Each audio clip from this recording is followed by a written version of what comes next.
Entonces, en cuanto a la composición, es importante eso. Ahora, la levadura. Hemos hablado de dos tipos de levaduras, ¿se acuerdan? O fermentaciones que están identificadas por el tipo de levadura. En este caso son las de fermentación alta y las de fermentación baja, ¿sí? Cuando utilizamos las levaduras de fermentación alta, se refiere específicamente a las Saccharomyces cerevisiae. Cuando utilizamos una fermentación baja, vamos a utilizar la Saccharomyces eubarum o la Calvergensis, ¿no? Entonces son esos dos tipos de levaduras que se van a utilizar, que sabemos bien que tiene que ver, o hay una diferencia importante en el tipo de fermentación alta, porque la fermentación se va a dar en la parte superior del tanque y el microorganismo es la Saccharomyces cerevisiae, que ustedes ya la conocen y saben muy bien que se utiliza para diferentes productos también, o tipos de productos que van a ser generados por esa fermentación de las Saccharomyces, ¿no? Y la baja, no se olviden que es la que se va a dar en el fondo del tanque, ¿no? Donde es la Saccharomyces eubarum o la Calvergensis. Las condiciones de fermentación, del proceso de fermentación, tiene que ver con el tipo de levadura. Ahora, independientemente de qué tipo de levadura se utilice, no va a haber una diferencia en el producto final, ¿no? La cerveza que se va a obtener va a ser la misma, va a tener las mismas propiedades organolépticas, va a tener las mismas, el mismo grado alcohólico, etcétera, ¿no? Entonces, solamente va a haber una diferencia en cuanto a las condiciones que necesita esta levadura para producir su etapa fermentativa. Entonces eso tiene que estar claro, ¿ya? Ahora, en relación a las condiciones del proceso, entonces está regido hacia a qué levadura se va a utilizar. La fermentación lenta, o en este caso también denominada la que se va a dar lugar con la Saccharomyces eubarum o la Calvergensis, se le va a denominar como cerveza tipo Pilsen o Lager, ¿sí? Y en el caso del segundo, que es la fermentación alta, donde se utiliza la Saccharomyces cerevisiae, va a ser la denominada Ale, ¿no? En esas condiciones. Se las denomina así por el uso efectivamente diferente de la levadura, pero no hay una modificación en su composición, es la misma cerveza, ¿no? Es decir, si utilizamos un mosto con la misma composición, con diferentes levaduras va a salir la misma cerveza, no va a haber una diferencia en relación al producto final. Bien, eso entonces en cuanto a las modificaciones durante el proceso fermentativo, son los factores que condicionan el proceso fermentativo. En relación a los factores son estos tres, ¿no? La composición del mosto, la levadura y las condiciones del proceso. Luego tenemos, como les decía, está la... ¿Por qué se han desordenado mis diapositivas? A ver, denme un segundito, están desordenadas.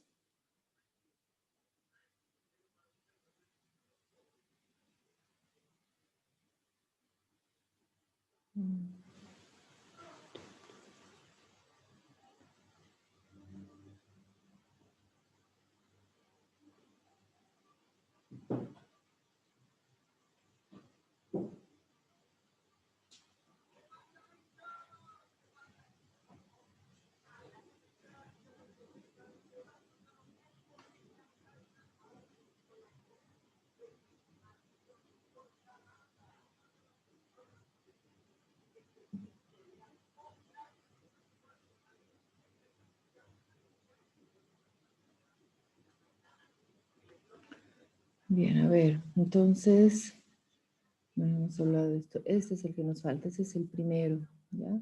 Que son las modificaciones durante el proceso fermentativo. El que les había hablado es los de factores de condición.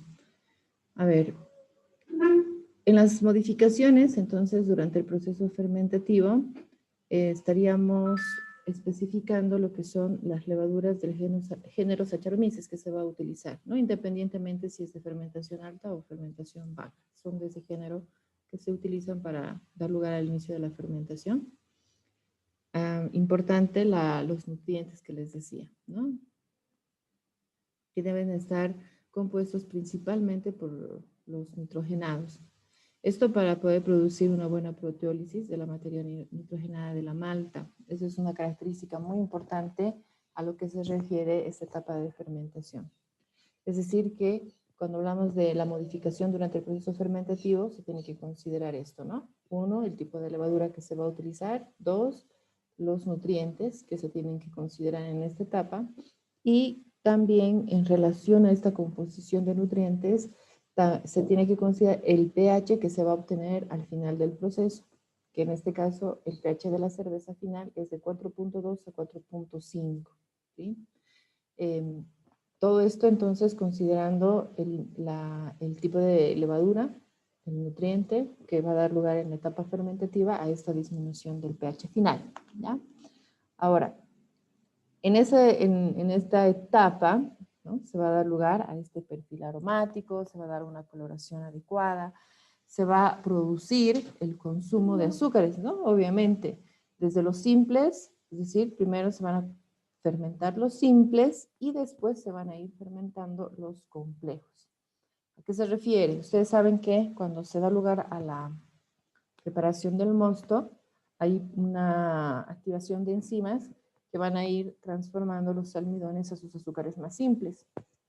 Pero no todos van a ser azúcares simples. Va a haber un porcentaje importante, pero no van a estar todos. Así que esos azúcares simples son los primeros que van a ser fermentados. ¿Cuáles son? Monosacáridos y disacáridos. Después los más complejos, que tienen que ver con las maltotriosas, que ya son cadenas un poquito más largas de glucosa. Entonces esos también van a ingresar después, ¿no? Entonces se va a dar como una cadena de la reacción del consumo de azúcares. ¿Cuál es la importancia de esto? Que va a dar lugar a un parámetro de atenuación y grado de fermentación. La cerveza tiene un grado alcohólico al que tiene que llegar al final del proceso, ¿no es cierto? Entonces, en relación a eso es que se va a ir dando lugar al consumo de los azúcares, ¿ya? Entonces, las modificaciones durante el proceso fermentativo es el tipo de levadura que se va a utilizar del género Saccharomyces, la composición nutritiva, considerándose que va a haber una disminución de un pH a obtenerse un pH final de 4.2 a 4.5, donde se va a generar un perfil aromático y una coloración adecuada de la cerveza, y también que hay que considerar que va a haber un consumo de azúcares, ¿no? En la etapa fermentativa, donde se va a dar lugar inicialmente por los azúcares simples y después se van a dar por los azúcares complejos, ¿ya? Y luego lo que les había nombrado, ¿no? Con respecto a los factores que van a condicionar este proceso. Luego vamos a hablar, bueno, en el caso de la recuperación de las levaduras, los equipos de fermentación y la recuperación del anhídrido carbónico, más que todo, no sé qué ha pasado con mis diapositivas, en cuanto a los equipos, para cada uno de los procesos fermentativos en esta etapa, se van a ir utilizando diferentes tipos de equipos, ¿ya? Equipos específicos para poder generar un buen proceso y sea controlado y no exista ninguna modificación en esa etapa fermentativa. Entonces, normalmente se tiene que ir utilizando de acuerdo a la etapa, ¿no? Vamos a ver en algunos casos que van a ayudar a controlar ciertas condiciones que tienen que ver mucho con la calidad de la cerveza, y esos los vamos a ver también de forma un poco más específica. En el caso de lo que se refiere a estos equipos fermentativos, están más que todo los que van a hacer referencia a poder controlar de la mejor manera la fermentación de la levadura que se vaya a utilizar, independientemente si es de levadura de fermentación alta o fermentación baja. Una vez que se produce la fermentación, se tiene que dar lugar a la recuperación de las levaduras. ¿Qué quiere decir eso? La industria cervecera va a utilizar las levaduras a largo de varios ciclos. Es decir, se puede utilizar varias veces una misma levadura, ¿ya? Entonces, se hace la separación de la levadura una vez que ha terminado el proceso fermentativo, ¿sí? Entonces, en el caso, por ejemplo, de la cerveza tipo Ale, se recogen de la espuma. ¿Por qué? Porque es una fermentación alta, que se va a dar en la parte alta de los fermentadores. Entonces, es en esa parte, efectivamente, donde se va a recoger la espuma, donde están las levaduras que van a poderse utilizar para otro ciclo fermentativo, ¿ya? En el caso de las de tipo layer, que son las que se dan en el fondo del fermentador, se recogen, obviamente, en el fondo de este, ¿ya? Es así que se tiene que ir dando lugar a la recuperación de las levaduras. ¿Por qué se denomina recuperación de las levaduras? Porque esta levadura puede ser utilizada para varios ciclos, ¿no? De utilizarse para varias etapas de fermentación. Básicamente eso, ¿ya? Ahora, vamos a ver esta otra etapa, que es la transformación posterior a la fermentación primaria, la que hemos visto, ¿no es cierto? En relación a esto se comprenden estas 5. Maduración del sabor, carbonatación de la cerveza, clarificación y prevención de la turbidez, normalización y aditivos, ¿sí? Entonces, eso es lo que vamos a tomar en cuenta en esta tercera etapa. En cuanto a lo que es las transformaciones posteriores a la fermentación primaria, se refiere a que en la anterior que habíamos hablado, se obtiene la cerveza denominada como cerveza verde, ¿no? Entonces, este producto, ¿qué características tiene? Que tiene un sabor áspero, es bastante desagradable, ¿no? En relación a las propiedades organolépticas que comprende. Es por eso que esta cerveza verde va a pasar por etapas que van a ayudar a mejorar todas estas características organolépticas. ¿Cuáles son esas etapas? Clarificación, filtrado y estabilización, ¿sí? Entonces, básicamente, lo que se genera en esta etapa es la mejora de las características organolépticas de la cerveza verde, que es la que se obtiene primero, ¿no? Y esta va a ir modificándose en el transcurso de esta maduración, carbonatación, clarificación, normalización y aditivos que se pueden utilizar. Entonces, eso en relación a esta etapa. Vamos a ver la maduración del sabor. Como su nombre indica, ¿no? Si es maduración del sabor, es el que nos va a permitir afinar el sabor de la cerveza, ¿no? Entonces, las cervezas de fermentación baja se van a almacenar a una temperatura entre 0 a 10 grados centígrados, ¿no? Posteriormente, se va a producir un proceso de clarificación donde se va a estabilizar a una temperatura baja y se va a dar lugar a la carbonatación. Vamos a ver qué está bien la carbonatación. Y en esta etapa es la que se va a dar una segunda fermentación, ¿sí? Para mejorar justamente todas estas características que estamos hablando, que comprende de 7 a 28 días. En este almacenamiento, ¿no? Donde se va a producir después de la fermentación o la segunda fermentación, se va a ir dando una transformación de los acetaldehídos a etanol, aumentando el grado alcohólico, y estas también algunos, bueno, ¿por qué? Porque esos acetaldehídos son los que dan lugar a los olores ásperos y sidrosos, entonces esos son los que en este caso van a ir modificando, ¿ya? Es decir, que en esta etapa de maduración del sabor estaríamos hablando principalmente que se va a dar una segunda fermentación de 7 a 28 días, en el cual se va a dar lugar a una transformación del acetaldehído en etanol, ya que el acetaldehído produce olores ásperos y sidrosos a la cerveza, ¿no? Entonces va a haber este primer cambio de la cerveza verde. Luego está la carbonatación de la cerveza. ¿A qué se refiere ahora la carbonatación, no? Ustedes saben que la cerveza se caracteriza por tener espuma, ¿no? Y esa espuma es obtenida por el anhídrido carbónico que se genera en la fermentación.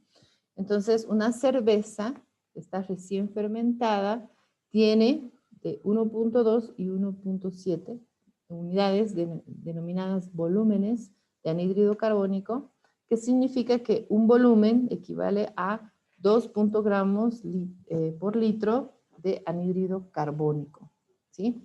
Entonces, es así que se tiene que ir considerando esta carbonatación. Tiene que haber una cantidad de anhídrido carbónico para que genere estas características organolépticas que nosotros conocemos de la cerveza. Ahora, en la cerveza, en el mercado, se debe presentar con al menos 2.5 volúmenes de estas características que estamos nombrando, ¿ya? Que tiene que ver justamente con el anhídrido carbónico. Métodos de enriquecimiento. ¿Por qué hay estos métodos de enriquecimiento del anhídrido carbónico? Es porque a veces cuando se da lugar a esta segunda fermentación, ¿no? Donde se tendría que producir este anhídrido carbónico, no se produce de la forma adecuada, ¿no? Es decir, existe algunas dificultades, tal vez un control no adecuado de la temperatura, ¿no? Para que se dé lugar a la fermentación a partir de estas levaduras, etcétera. Pero tampoco se puede dejar más tiempo. Es así que se pueden utilizar estos métodos de enriquecimiento en anhídrido carbónico. ¿Cuáles son esos métodos? Pueden ser dos, un método natural y un método mecánico. En el caso del método natural, se vuelve a dar lugar a un desarrollo de una fermentación, pero con las levaduras en sobrepresión, ¿no? Es decir, que se va a colocar en una condición en la que se va a llegar o se va a tratar de producir una aceleración del proceso fermentativo para poder generar el anhídrido carbónico que falta, ¿no? El que no ha llegado al nivel que se necesitaba. O el otro método mecánico es inyectar en línea el anhídrido carbónico a través de un tubo Venturi, ¿no? Y ese es el que tienen ahí. Ese es un tubo Venturi donde se va a ir inyectando el anhídrido carbónico a la cerveza y se va a generar el volumen, que es un requisito del anhídrido carbónico de 2.5 que tiene que estar comprendido en la cerveza.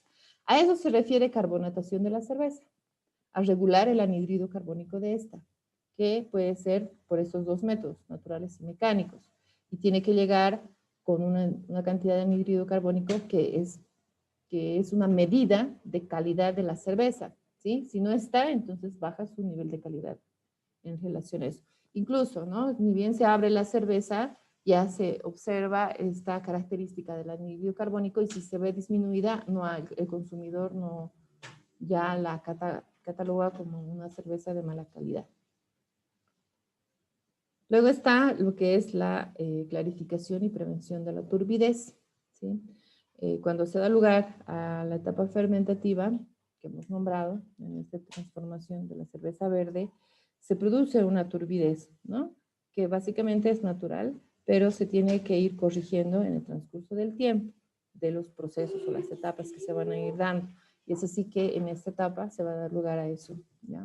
¿Cuáles son los responsables de la turbidez? Son los taninos que se presentan, las proteínas, los betaglucanos y algunos compuestos inorgánicos, que son especialmente el oxalato cálcico. Entonces, estos son los compuestos responsables de la turbidez, ¿sí? Entonces, esta turbidez tiene que ir siendo eliminada, ¿no? Por estos componentes. ¿Cómo se pueden eliminar? Por medio de estos agentes absorbentes que tienen aquí, ¿sí? Estos agentes absorbentes se pueden utilizar, ¿no? Puede ser dependiendo de la industria cervecera, a cuál amerita mejor funcionamiento de esta clarificación, que puede ser la PVP, que es la polivinilpirrolidona, o el nylon 66, ¿no? Son dos tipos de absorbentes que se pueden utilizar para eliminar la turbidez de la cerveza y clarificar. O también se pueden utilizar este tipo de proteínas, que es la bentonita, bueno, para la eliminación de las proteínas, la bentonita o gel de sílice. Por lo tanto, esos son los tipos de aditivos, ¿sí? Que se pueden utilizar justamente para poder ir mejorando esta característica de turbidez en la cerveza, que es principalmente obtenida, no se olviden, por taninos y proteínas. Cada una de ellas puede ser eliminada. Luego tenemos la normalización, que en este caso es una graduación alcohólica, ¿sí? Es una graduación del grado alcohólico de la cerveza, que normalmente está entre 4.5 a 4, ¿no? Entonces, a veces, cuando no se ha producido una buena fermentación o los azúcares no se han transformado de la forma en la que se esperaba en la etapa fermentativa por varios factores también que tendrían que corregirse, pero también ya se pueden corregir en el producto final, ¿no? No se puede desechar ya esa cerveza, obviamente. Entonces tiene que hacer una corrección. A esa corrección se la denomina normalización, ¿ya? Que es la graduación alcohólica. Esto se realiza antes del filtrado final, ¿no? Para hacer envasada la cerveza, y se realiza efectivamente una adición de alcohol y anhídrido carbónico. Esto da lugar a una disminución de la calidad de la cerveza, ¿no? Porque lo ideal es que la cerveza pueda obtener todos estos valores en cuanto a las diferentes etapas que corresponden, ya que estas son controladas y manipuladas justamente para que obtengan el grado alcohólico necesario del anhídrido carbónico. Pero también en este proceso puede ser de que pueda existir algún tipo de modificación por muchos factores, ¿no? Entonces se puede dar lugar a esa etapa de normalización. Que se hace una adición de alcohol y anhídrido carbónico para generar el producto final con las características deseadas. Y luego está en esta etapa finalmente el uso de aditivos. Se pueden utilizar aditivos para mantener la calidad de la cerveza. ¿Cuáles son esos aditivos? Principalmente son los antioxidantes que evitan la oxidación de la materia polifenólica y es decir que en este caso se vaya oscureciendo la cerveza. Luego está el anhídrido sulfuroso y el ácido ascórbico, que dan lugar justamente a esta propiedad que estamos nombrando, ¿no? Que es evitar que si exista una oxidación de la materia polifenólica que comprende la cerveza y no se empiece a oscurecer, ¿no? O producir un tipo de turbidez también. Entonces se utiliza ese aditivo principalmente. Luego está, estos son los últimos tratamientos físicos que se dan lugar a la cerveza, que es la filtración, la pasteurización y el envasado, ¿ya? Antes de empezar con eso, no se olviden entonces que la transformación posterior a la fermentación primaria es maduración del sabor, carbonatación de la cerveza, clarificación y prevención de la turbidez, normalización y aditivos. Y esto se da inicio a una cerveza denominada cerveza verde, ¿no? Que tiene características que no son agradables de la cerveza, que en estas etapas van a irse transformando y dando lugar a las propiedades que se buscan como producto final. Luego está lo que es entonces el tratamiento físico, que tiene que ver con la filtración, pasteurización y envasado, que son las últimas etapas justamente para poder dar lugar al producto final. La filtración se realiza a bajas temperaturas, esto justamente para evitar la disolución del anhídrido carbónico, ¿no? Que ya está en un grado en el que se necesita, ya se ha regulado, entonces se tiene que tener mucho cuidado de que no se pierda el anhídrido carbónico en estos tratamientos físicos. Entonces los filtros están cebados con el anhídrido carbónico para mantener la hermeticidad y evitar que la entrada de aire. ¿Por qué? En esta etapa, ¿no? Para evitar la entrada de oxígeno y en este caso, si es que sucediera, los fenoles y los compuestos volátiles se van a ver afectados negativamente, específicamente en el color y en el aroma de la cerveza, ¿sí? Entonces, se tiene que tener un cuidado importante. Las filtraciones más frecuentes son sobre las tierras de perlitas o las diatomeas que se van a ir utilizando. Lo ideal de esta filtración sería justamente el tratar de evitar, como hemos dicho, que exista una pérdida del anhídrido carbónico, que es lo que se ha generado en las anteriores etapas y no debe verse perdido.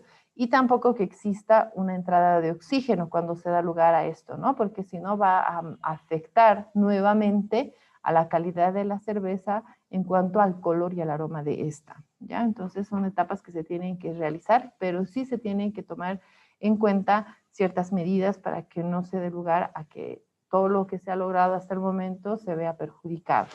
Luego está la pasteurización, ¿sí? Se realiza una pasteurización justamente por los componentes nutritivos que tiene la cerveza, ¿no? Entonces se tiene que dar lugar a esto para preservar la cerveza por presencia de la contaminación de algunos microorganismos. ¿Por qué? Porque contiene nutrientes importantes y los microorganismos se podrían llegar a desarrollar sin ningún problema, ¿no? Una temperatura aproximadamente de 60 grados centígrados durante un tiempo adecuado para generar esta protección, ¿no? Para evitar, mejor dicho, una alteración de la cerveza por presencia de microorganismos.